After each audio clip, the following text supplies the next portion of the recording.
Yeah. You know, that's the way live TV goes. But today's topic, we're talking about making a convention. Which we is all love fun. to go. Yes. We'd love to go, but there's a whole world of things that take place off scenes that we don't see when we just walk in and, hey, what's going on? If it's done well, honestly, if a convention's done well, it feels like it just naturally, like you just plucked a flower off of the ground and there it is, and you don't think about the... A pretty, pretty flower full of cosplayers and toys. And you don't think about everything that goes into making that flower. You don't think about that starting as a seed and growing and the chlorophyll and blah, blah, blah, blah, and that metaphor is terrible, but you know what I mean. So we're joined today by Vince Guzman, who's the founder of Pinche Games, and he also does ChimeraCon, which is a big gaming convention in San Antonio. And Chris-Rachael has done... I've been on the programming staff of several conventions, and I've also been on the ConCom and doing some other things with several more. So I've got a bit of experience with this as well. So we're going to start... Hi, Vince. How are you? Welcome to Fanservice. Hi, how's it going? Thanks for having me on. All of a sudden, you just blew out your speaker there for a second. Sorry about that. We see technology. I don't know what we would do without it, seriously. I know, But we it's clearly crazy. wouldn't be doing this show. Yeah. So we got to be grateful for what we can get. So we're going to talk about the basics of putting on a convention and what it takes exactly to go in there and make a convention that people love.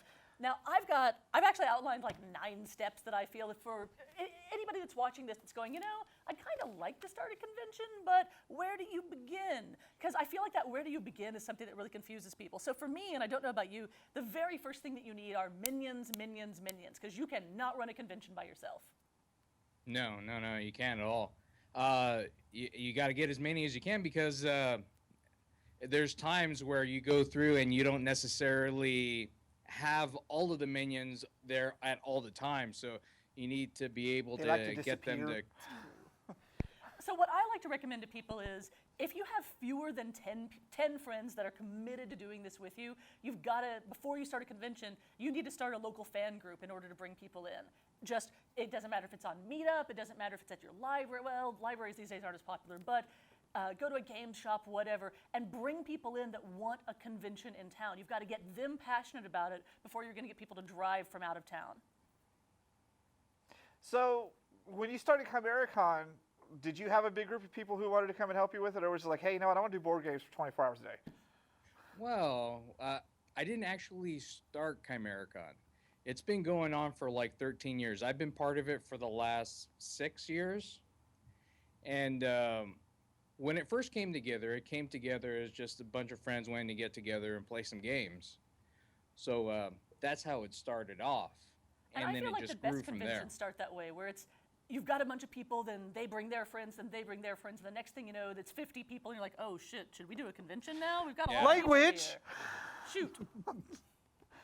So yeah, minions seem to be that's the first people you meet when you walk in. Yeah. Your people give you your badge, the ones who tell you where to go, because I never know where I'm going. Well, see, that's not really minions. That's programming staff, in my opinion. I feel like the next thing after that would be, once you've got some people that are willing to put a convention together, location, location, location.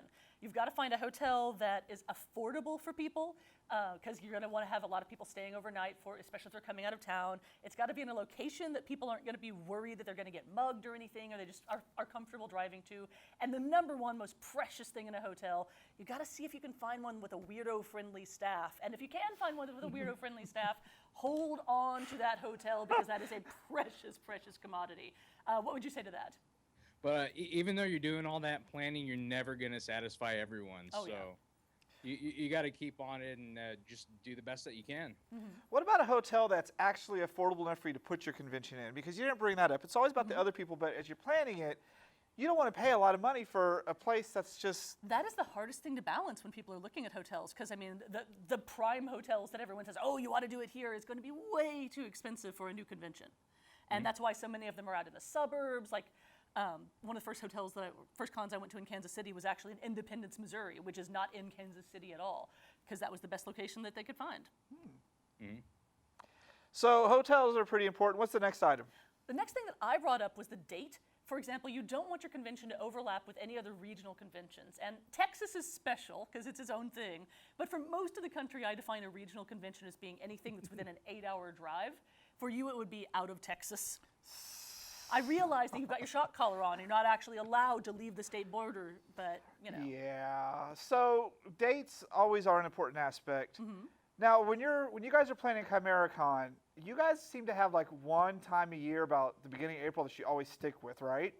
Oh yeah, having the repeating date's a really good idea. Well, yeah. Well, that may change, but April's such a hard month to do now. There's so many conventions going on in April, and it's just, I don't know how feasible it is to keep it in April. We'd like to, but it's not realistic. Yeah. And the other thing you have, especially in San Antonio, is literally every other weekend there's some sort of geek convention going on this year. I mean, come on, next year. San Antonio has become really popular. And I don't know what to attribute that to, but you got like PAX South and Wizard World and Alamo City and Texas Comic Con and all the toy shows and all the ones at Wonderland Mall that you got to contend with every week. Well, I don't need to contend with necessarily Alamo City Comic Con anymore because we're actually part of the Alamo City Comic Con family now. Oh, okay. Congratulations. So, yeah, no, we're really happy about that. So the next thing that I like to bring up to people is, because you've got so many of them that he mentioned, go to other conventions. If you're a brand new convention, you want to get people to come to yours, go to everything within an 8-hour drive. If you can afford it, maybe within a 10-hour drive. If it's the type of convention that has a room party, throw a room party. Let people come in and meet you. Wear a t-shirt for your convention. Hand out flyers. Because for me at least, meeting someone from a convention is how I'm able to judge, is this going to be a friendly convention? Is this going to be a place that I'm going to have a good time? I mean, it's a top-down effect, really, in my opinion, with management on down as to who gets brought in. Right. Now, see, I had an issue with that a couple months ago when we talked about that because it just feels kind of weird promoting your own event at somebody else's event who they're trying to make money to keep it success. You're in there like a little ninja going, hey, there's one next week. Come over to see but me. that's not how, if you do it that way, that's an annoying thing to do. But that's one of the great things about science fiction fandom. Like, he's just kind of newer to this stuff. I'm a second generation fan. I grew up going to conventions. I think I was at my first convention when I was 9 or so, when I was finally old enough. And they've always had a whole nightlife culture of advertising other conventions. There's always a giant table out there that's nothing but flyers for other conventions and other geek events. It's very much a we all lift each other up type of community, except at the paid commercial cons that you go to. Like, he only goes to the non-fan run conventions. I like Wizard World, which Yeah. we're not going to talk about. But I couldn't imagine at Wizard World promoting a different convention at all. And that's one of the things that makes them so different from a fan-run convention. I love fan-run conventions because they really want to lift up everyone in the community, build up a community, and the for-profit conventions are like, how much money can we get out of you? But, you know, look how many people attend Wizard World as opposed to the little local conventions. Because they have the star power, they have the name, they have the money to put behind it. And that so is people a are shame for experiencing fanish that. culture. But people are going to it in droves. So, you know, attending these other conventions, I mean, if that's what people expect out of a convention, which a great many people do, when you go to the other ones, I was completely thrown off when I went to San Japan for the first time and they're advertising these other anime conventions. I was like, Really? I was completely thrown off. Really? Yeah, I was like, You've got what? to leave Texas sometime, dude. There's a whole world outside the borders of Texas. So, Vince, what do you think about that aspect of it? Well, I've always more enjoyed the fan run conventions. It just feels more homey to me. When I go look at I don't count Gen Con in that because I love Gen Con and it's pretty awesome. Gen Con and San Diego Comic Con are their own things now. Yeah, They're beasts that cannot be stopped. But when I look at something like maybe Wizard World, when they have like certain actors on The Walking Dead that are just signed just to Wizard World. Yeah. And that just kind of turns me off a little bit to it. Well, it also, I feel like the experience is very different at one of those commercial conventions versus a fan convention because the number one thing that's lacking at the commercial conventions to me is a nightlife. And that's the fun part of going to a fan run convention. Yeah. So I mean, they're out for it to just make money. Yeah. And that's what it's all about. It's to make money. Yeah, when we run our convention, we like to make money, but we kind of just roll all of it back into the next year. Almost all of the fan-run conventions that I know of are actually not-for-profits as well. Mm-hmm. So back to actually, for those of you watching, like how do you Next run a up. convention instead of just ranting? Speaking of that, clear roles in staffing, I feel is vitally important. Like once you've actually got a hotel picked out and a date picked out and you know who's going to be on things, your programming director needs to know who they are and who they report to. Your security people need to know who they are, who they report to, etc. If you've got these muddled roles, I think that's where a lot of the confusion that makes a con kind of break down comes from. You're gonna look at it, and even though it seems like it may be working, there's all this stuff going on in the background that you just don't know about. That Yeah. it's not running like a well-tuned oiled machine. But It if just you have isn't. clear roles, you can fool all the people at the convention into thinking it's running like a well-oiled Right, machine. right. Because everybody knows who to contact in case of emergencies, and emergencies or drunk people will happen. See, and this And is that- another one where I feel the commercial conventions failed because we had a horrible experience with Wizworld this year. Yeah. No one knew what anything was doing. No one was talking to anybody. So every time I've gone to ChimeraCon, they've always known. They've always been friendly. Anyone can answer questions. So I definitely credit fan-run conventions. Check marks for that one. Yeah. And so on the fun side of things that once you've got all that laid out, the things that you need after that are the things that are going to make people want to come to your conventions. And the commercially run conventions, they can afford better guests. But I feel like where fan conventions win is by having better programming. And for me, the programming thing is things like you want to have an art show. As cheesy as it is, I love the egalitarian wonder that is an art show. You want to have a masquerade, you want to have a dance, and you want to have tons of programming of a type that people can actually meet one another and meet the guests if at all possible. Yeah, I mean, it really does depend on the convention.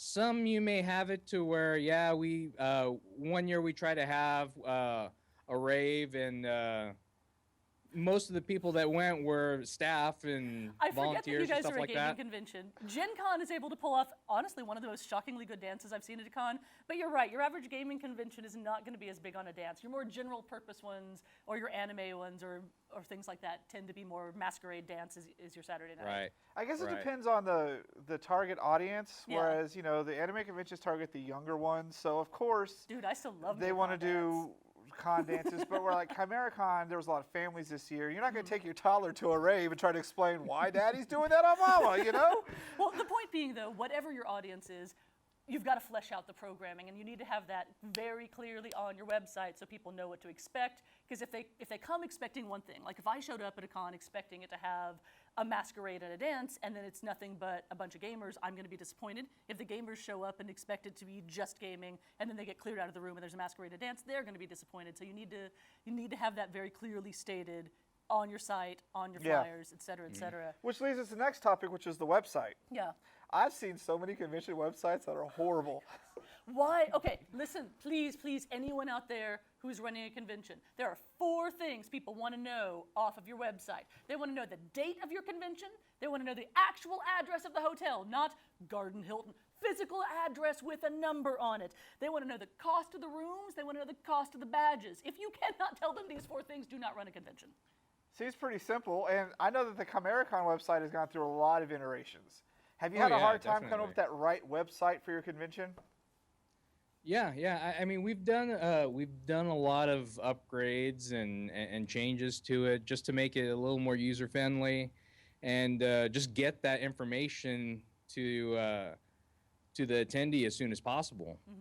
So, but no, it takes work, and with that comes just the minions when they come and help out for that, and just like, so if anybody has any of that experience, if you want to go in and dive into a new convention and help them out that way, that's a really good way to help them out. That's actually an excellent point to make. A lot of people, when they think about the minion experience at a convention, you think about putting in, your 10 hours or whatever it takes to get a badge and just doing something on the floor. But there's so much behind-the-scenes stuff that you can do before the convention even starts. Programming the website, yeah, you do that, you deserve a badge and possibly some other comp VIP stuff, especially if you do it well.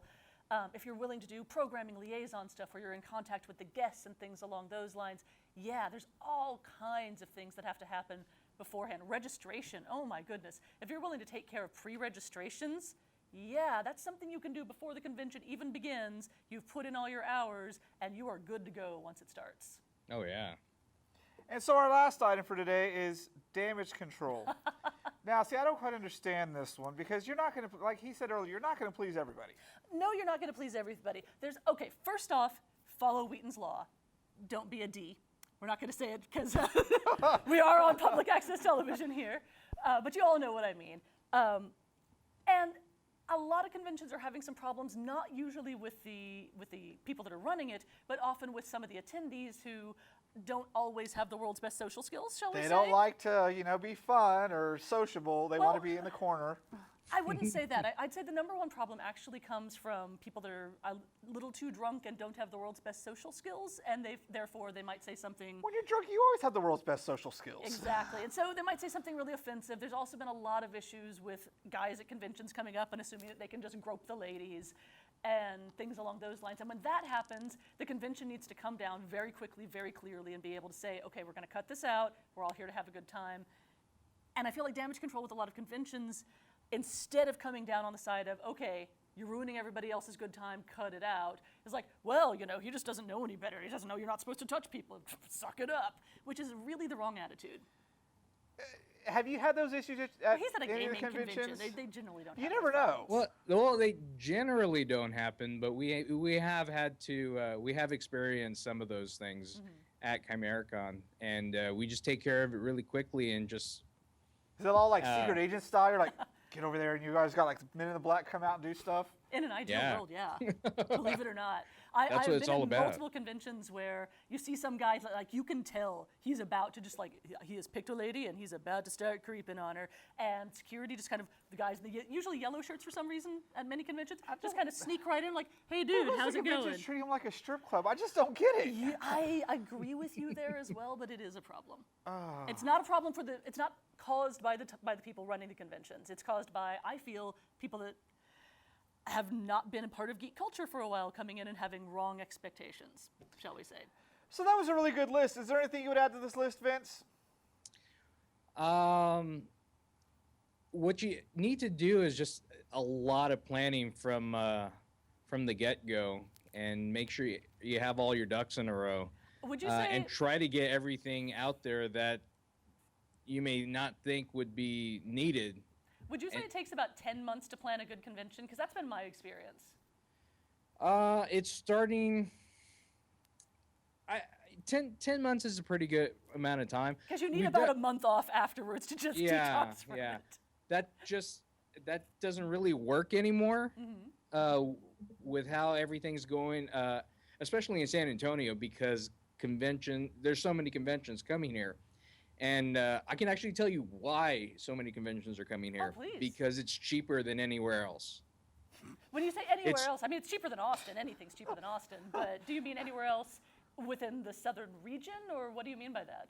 It's cheaper than anywhere else to put on in a bigger city. It's one of the biggest cities that is going to be very cost effective to get in there and get your hotel and stuff. It's not going to cost $1 million to run a con here. Well, that's good to know. So thanks for joining us on the episode today, Vince. You can check them out at chimericon.com, and I guess it's pinchegames.com. Yeah, and Geek Out SA. And Geek Out SA, and on Fanboy TV and all sorts of fun things. So have a great time. We're going to get ready because Chris-Rachael is joining Chris Glover today as they talk about armor.